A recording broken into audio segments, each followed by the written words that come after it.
बिस्मिल्लाहिर्रहमानिर्रहीम, अस्सलाम वालेकुम। मैं हूं ईसा नकवी और मेरे साथ मौजूद हैं सैयद समर अब्बास। हम न्यूज़ के ऊपर प्राइम टाइम शो करते हैं, अपना YouTube channel summer Abbas official के नाम से चलाते हैं। इस वीडियो में हम बात करेंगे और मैं पहले एक चीज़ मज़ीद आपको बता दूँ कि गुज़िश्ता वीडियो में हम तफ़सील से डिस्कस कर चुके हैं कि इमरान खान साहब उनकी हिकमत अमली में एक ड्रामाई तब्दीली आई है और उन्होंने फिल्म और पेशावर का मोर्चा खाली छोड़कर बनी गाला मुंतकिल होने का आने का फैसला किया है। इस दौरान वो क्या करने का इरादा रखते हैं, इस्लामाबाद आने का फैसला क्यों किया गया है, वो उसके लिए आप गुज़श्ता वीडियो देख सकते हैं। इस वीडियो में हम बात करेंगे कि इमरान खान साहब की ये जो इस वक़्त स्ट्रैटेजी है, ख़ास तौर पर जिसको एक बड़ा उनकी जो एफर्ट्स हैं अगेंस्ट दिस गवर्नमेंट, उनको एक बड़ा बूस्ट मिला है क्योंकि पेट्रोलियम प्रोडक्ट्स की जो कीमतें जिस हद तक बढ़ाई गई, उसने अवाम की कमर तोड़ दी है एक तरीके से। आपने देखे होंगे वो सीन्स के पेट्रोल पंप्स के ऊपर जब पता चला कि ₹30 फ़ी लीटर की कीमत जो है वो बढ़ाई जा रही है और ये दूसरा इज़ाफ़ा था। पहले 30 बढ़ाया गया और फिर 30, तो फिर लाइन्स जिस तरीके से लगी हुई थी, आप अंदाज़ा लगा सकते हैं कि लोगों में इस वक़्त कितनी मायूसी, बेचैनी और रिज़ेंटमेंट मौजूद है। वो खान साहब को ज़ाहिर है कि उनके पलड़े में उसका वज़न पड़ता है उस किस्म के फ़ैसले का। एग्ज़ैक्टली पाकिस्तान मुस्लिम लीग नवाज़ इस सारे मामले को कैसे देख रही है और ये जो मखलूत हुकूमत है, इत्तेहादी हुकूमत है, ये आगे मामलात को कैसे लेके चलेगी, पेट्रोलियम प्रोडक्ट्स के हवाले से क्या शुनीद है? समर अब्बास, पहले तो ये बताएँ कि इस वक़्त जो इज़ाफ़ा है, इज़ाफ़ा होते-होते ₹60 का इज़ाफ़ा हो गया, कीमत 210 पर पहुँच गई, आपकी क्या इत्तला है? क्या ये अब 210 के ऊपर स्टेबल रहेगी, इसी तरीके से चलेगी या मामलात इससे मज़ीद गंभीर होंगे? ईसा नसीम साहब बहुत शुक्रिया। जो कीमत है पेट्रोलियम मसनूआत की वो जानी है तकरीबन ₹240 फ़ी लीटर तक, पेट्रोल की कीमत। 240 तक चली जाएगी इसी जून के महीने में। इस बात का 90% इम्कान है कि कीमत ₹240 फ़ी लीटर हो जाएगी और 240 के ऊपर नीचे ही फिर ये कीमत अगले चंद महीने तक चलती रहेगी। क्योंकि इस वक़्त जो हुकूमत पाकिस्तान को पेट्रोल पड़ रहा है, ओगरा के नोटिफ़िकेशन के मुताबिक हम पेट्रोल खरीद रहे हैं ₹206 34 पैसे का।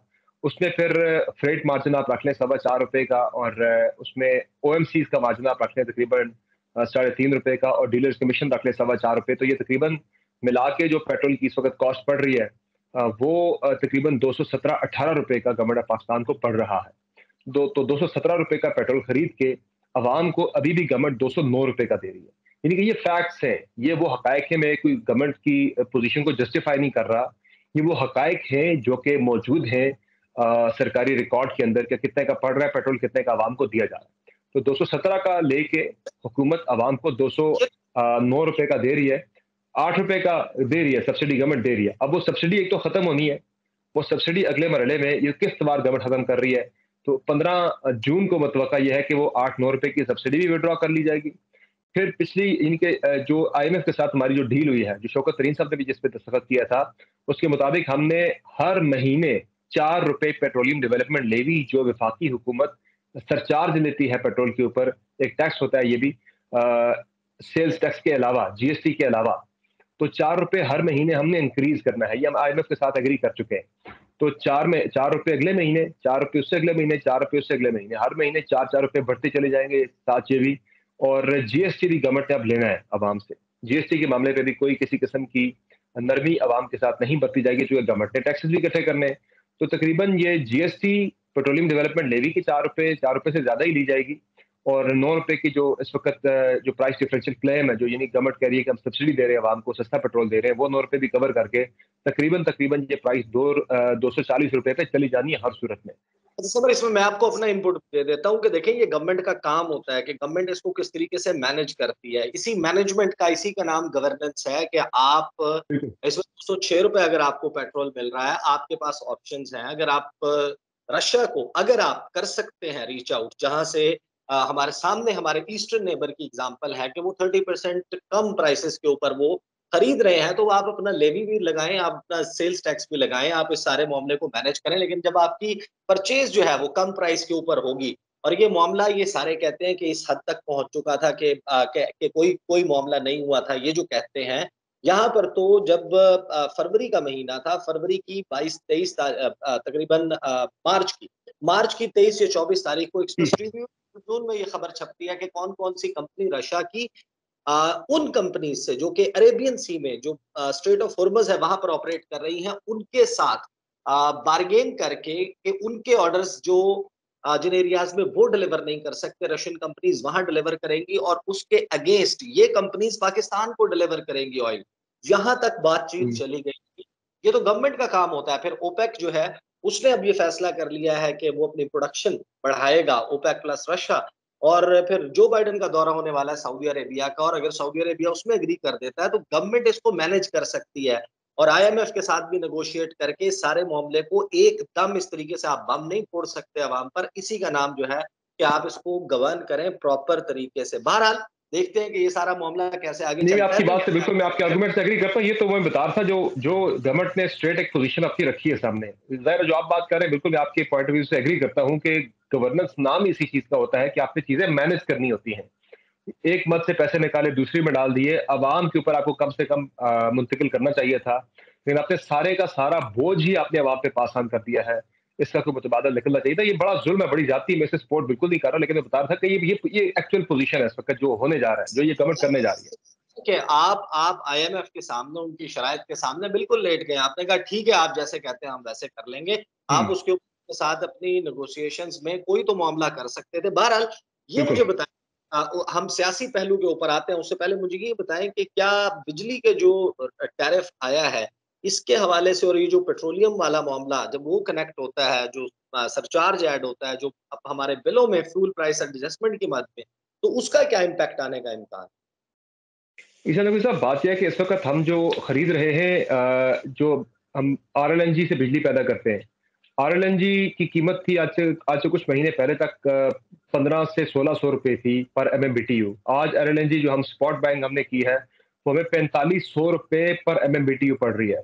फिर जो हमारा फर्नेस ऑयल है, वो भी बहुत महँगा, हमें बहुत ज़्यादा महँगा पड़ रहा है इस वक़्त। तकरीबन 72,000 पर मेट्रिक टन, या इससे शायद ज़्यादा, मुझे एग्ज़ैक्टली फिगर याद नहीं है, लेकिन बहुत महँगा पड़ रहा है। तो इसमें अब होने ये वाला है कि अगले 2 महीनों के अंदर जो बिजली के बिल्स आएँगे, एक तो ₹8 का गवर्नमेंट ने इज़ाफ़ा कर दिया, तकरीबन ₹24 पे टैरिफ हमारा वैसे पहुँच चुका है पर यूनिट। इसमें जब ऐड होगा फ्यूल प्राइस एडजस्टमेंट की मद में, तकरीबन 10 से ₹12 तक का ये इम्कान ज़ाहिर किया जा रहा है एनर्जी एक्सपर्ट्स की जानिब से कि इतना ऐड ऑन होगा हमारे बिलों के अंदर। तो ये तो 32 से ₹34 फी यूनिट चली जानी है बिजली पाकिस्तान के अंदर। तो जून और जुलाई में चूँकि बिजली की कंज़म्पशन वैसे ही बढ़ जाती है गर्मी की वजह से, एक एवरेज जो आम जो लोअर मिडिल क्लास पाकिस्तानी है, उसका बिल तकरीबन 300 साढ़े 300 यूनिट्स का आता है। इतना बिल अगर एक आम पाकिस्तानी का लोअर मिडिल क्लास का आएगा, तो ये तकरीबन चला जाएगा 10,000 से 15,000 के दरमियान। तो 10 से 15,000 रुपए का बिल जो है वो, जिसकी सैलरी ही 25-30 हज़ार है, वो तो मारा गया। उसकी तो कमर तोड़ दी ना फिर आपने। तो ये तो बड़े बुरे हालात हैं। तो ये फेस करना पड़ेगा। ज़ाहिर है ये सारा कुछ होना है हमारे साथ। बड़े यानी बहुत कड़े महीने अगले 2-3 आ रहे हैं पाकिस्तानियों के लिए। और फिर स्लैब्स भी हैं, ज़ाहिर है कि अगर आप 300 से बिल्कुल, कम यूनिट इस्तेमाल करते हैं तो आपका रेट बिल्कुल। डिफरेंट है, जब आप ज़्यादा बढ़ता जाते हैं, चला फिर आप जाता है, 5 बिल्कुल। के ऊपर जाते हैं, तो फिर उस हिसाब से आपका टैरिफ, आपका रेट जो है वो बढ़ता जाता है और इसका इम्पैक्ट बड़ा भयानक होने वाला है आने वाले दिनों में।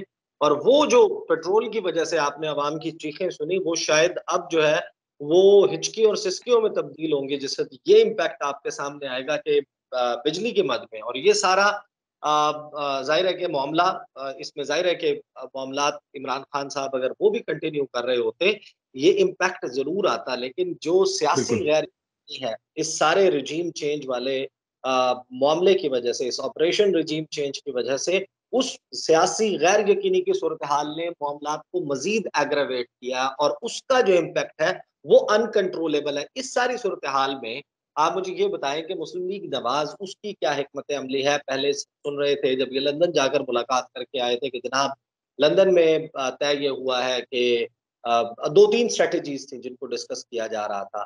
अगले साल अक्टूबर तक घसीटने का मामला था, अगस्त तक चलाएँगे, फिर असम्बलियाँ तहलील करेंगे। मार्च वाला एक ऑप्शन था कि मार्च में इंतखाबात कराएँगे, एक था कि फौरी करवा देंगे। उनके एंड के ऊपर एग्ज़ैक्टली क्या चल? अच्छा सर, ये जो मुलाकात हुई थी ना लंदन में, तो भजन उसमें मियाँ नवाज़ शरीफ, इसहाक डार और शायद हरकान अब्बासी की भी राय यही थी कि हमें इंतखाबात पे चले जाना चाहिए। मरीम नवाज़ साहिबा इसका बरबला इज़हार कर चुकी हैं कि हमें इमरान खान का गंद अपने सर नहीं लेना चाहिए। लेकिन ये जो हमने इज़ाफ़े करने हैं पेट्रोलियम मसनूआत की कीमतों में, बिजली की कीमतों में, ये सारा काला हमेशा के लिए उनके मुँह पे लगा रहेगा। तो उनकी मर्ज़ी ये थी, हॉकिश जो पीएमएलएन के अंदर जो एक तबका है कि हमें फौरी तौर पर इंतखाबात के अंदर चले जाना चाहिए, ये गवर्नमेंट छोड़ देनी चाहिए।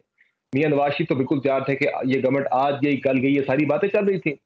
तो फिर मियाँ नवाज शरीफ साहब को ये बताया गया। मियाँ नवाज शरीफ साहब को पैगाम पहुँचाया गया, लंदन में एक रिपोर्ट उनके साथ शेयर की गई है, जिसमें एक डिज़ाइन है, एक प्लान था यहाँ पे जो हुआ, जिसका इंकशाफ हुआ कि पीएमएलएन ये सोच रही थी, जो मैंने आपको जब मैंने लंदन से वीडियो की थी, उसमें मैंने आपको बताया भी था कि पीएमएलएन की सोच ये थी, ये राय भी उस मीटिंग के अंदर डिस्कस हुई थी कि चूँकि बाजवा साहब नवंबर तक हैं आर्मी चीफ, उनके खान साहब के साथ इतने अच्छे ताल्लुकात नहीं है अभी, तो उनके आर्मी चीफ होते हुए इंतखाबात अगर नवंबर से पहले-पहले करवा दी जाए, अक्टूबर में, यानी जून में गवर्नमेंट छोड़ी जाए, 3 महीने बाद सितंबर-अक्टूबर में इंतखाबात हो जाएँ, तो इससे खान साहब को शायद फ़ायदा ना हो सके, वो अपने अहदाफ हासिल ना कर सके, पीएमएलएन को फ़ायदा हो सकता है न्यूट्रलिटी वाला। तो उस पे मियाँ साहब काफ़ी हद तक कन्विंस्ड भी थे। लेकिन फिर उन्हें बताया गया है, यहाँ से उन्हें रिपोर्ट्स भेजी गई है कि मियाँ साहब ऐसा मामला नहीं है, जो केयर टेकर सेटअप आना है, अगर आप जून गवर्नमेंट छोड़ते हैं, जून में जो केयर टेकर सेटअप आएगा, वो 3 महीने के लिए नहीं आना। वो किसी भी बहाने से केयर टेकर सेटअप को तब्दील किया जाएगा, ये कई 5-6 महीनों पे मुहित होगा, दिसंबर तक कम से कम ये जाएगा और नवंबर की जो आमद कर रही है आर्मी चीफ की, वो केयर टेकर सेटअप कर रहा होगा। और केयर टेकर सेटअप अगर अगले आर्मी चीफ का तकर्र करेगा, तो 200% वो जनरल फैज़ हमीद ही अगले आर्मी चीफ होंगे, जिसके लिए, जिनको हटाने के लिए, जिनका रास्ता रोकने के लिए पीएमएलएन ने पूरा रेजीम चेंज ऑपरेशन किया, उसमें पार्टिसिपेट किया, तो वो तो फिर सारे अहदाफ जो हैं वो ज़ाया हो जाएँगे, आपके रिवर्स हो जाएँगे सारे गेम्स आपके। सारे जो आपके जो प्लान्स हैं उन पे पानी फिर जाएगा अगर फैज़ हमीद साहब ही आर्मी चीफ बन गए अगले दोबारा से। इसलिए ये बताया गया जब मियाँ नवाज शरीफ को कि केयर टेकर सेटअप जो है वो किसी सूरत भी इंतखाबात नहीं करवाएगा अक्टूबर में, बल्कि नवंबर की तकर्री भी वही कर रहा होगा। तो इन खदशात की वजह से फिर नून लीग ने ये अटल फैसला कर लिया कि अब हम हर सूरत में अपनी मुद्दत पूरी करेंगे। फिर यकीन दहानी भी मांग रही थी पीएमएलएन इदारों से, एस्टेब्लिशमेंट से, कि हमें हर सूरत में यकीन दहानी करवाई जाए कि हमने अपना टेन्योर मुकम्मल करना है। तो जब वो यकीन दहानी भी मिल गई, तो फिर जाके इन्होंने देखेंगे ये जो पेट्रोलियम मसनूआत की कीमतों में इजाफा करना, बिजली की कीमतों में इजाफा करना, बड़े अनपॉपुलर डिसीजंस हैं। पॉलिटिकली बहुत ही अनपॉपुलर, बड़ा गैर माकूल फैसला है ये। लेकिन ज़ाहिर है पीएमएलएन को ये यकीन दहानी करवाई गई है कि आप कुछ अर्सा चलेंगे। इसलिए उन्होंने ये फैसला किया कि उन्हें ये इस बात का यकीन है कि 6-7 माह में रिकवर कर लेंगे। अब एक और प्लान भी है। वो प्लान ये है जो पीएमएलएन ने इंटरनली डिस्कस कर लिया था, फैसला कर लिया था कि अगर पीटीआई पार्लियामेंट के अंदर वापस आती है, असेंबली में अगर वापस आती है, तो उन्हें फेस सेविंग देने के लिए हम हर सूरत में यानी दिसंबर तक तो मुद्दत पूरी करनी ही करनी है। नए आर्मी चीफ का तकर्रुर हमने करना ही करना नवंबर में, तो दिसंबर में हम गवर्नमेंट छोड़ देंगे, ताकि मार्च के अंदर मिड टर्म इंतखाबात हो जाए, यानी अर्ली इलेक्शन हो जाए। तो उसके लिए पीएमएलएन राजी है। ये पीएमएलएन के हलकों के अंदर ये बात तय पा चुकी थी, मुशावरत हो चुकी थी कि अगर पीटीआई असेंबली के अंदर वापस आती है, बातचीत होती है, उन मुज़ाकरात की सूरत में पीटीआई को फेस सेविंग देंगे और मार्च 2023 के अंदर इंतखाबात करवा देंगे। ये आज भी पीएमएलएन जो है इस ऑफर पे कायम है। लेट्स सी जी जनाब के अगले 4 से 5 रोज में ये सारा मामला किस तरीके से अनफोल्ड होता है और ज़ाहिर है कि इमरान खान साहब की इस्लामाबाद वापसी और उसके बाद हुँ, ज़ाहिर है कि ये वो पार्लियामेंट में जाने का फैसला करते हैं अगर या नहीं करते, उसका भी इम्पैक्ट होगा और जो मौजूदा गवर्नमेंट है इसके लिए ज़ाहिर है कि एक-एक दिन बड़ा भारी इनके लिए साबित हो रहा है और ये जो कॉस्ट पे कर रहे हैं इस हुँ, फ्यूल की प्राइसेस बढ़ने की वजह से, बिजली की प्राइसेस बढ़ने की वजह से, ये इलेक्शंस में जाने वाले माहौल नज़र नहीं आता और लगता यही है कि मार्च का जो मामला है जिसके ऊपर बात हो रही है, शायद मामलात उस तरीके से चलें बट पाकिस्तान की सियासत में कोई चीज़ हरफ आखिर नहीं है। कुछ भी हो सकता है, बड़ी अनप्रेडिक्टेबल है, इसके हवाले से कोई पक्की पेशगोई जो है, वो नहीं की जा सकती। सारे मामले पे नज़र रखेंगे, देखेंगे आने वाले दिनों में मामलात क्या होते हैं इंशाल्लाह और उसके हवाले से भी आपके साथ गुफ्तगू का सिलसिला जारी रहेगा। इंशाल्लाह मुझे और समर अब्बास को इजाज़त दीजिए, अगली वीडियो में मुलाकात होगी। अल्लाह हाफ़िज़।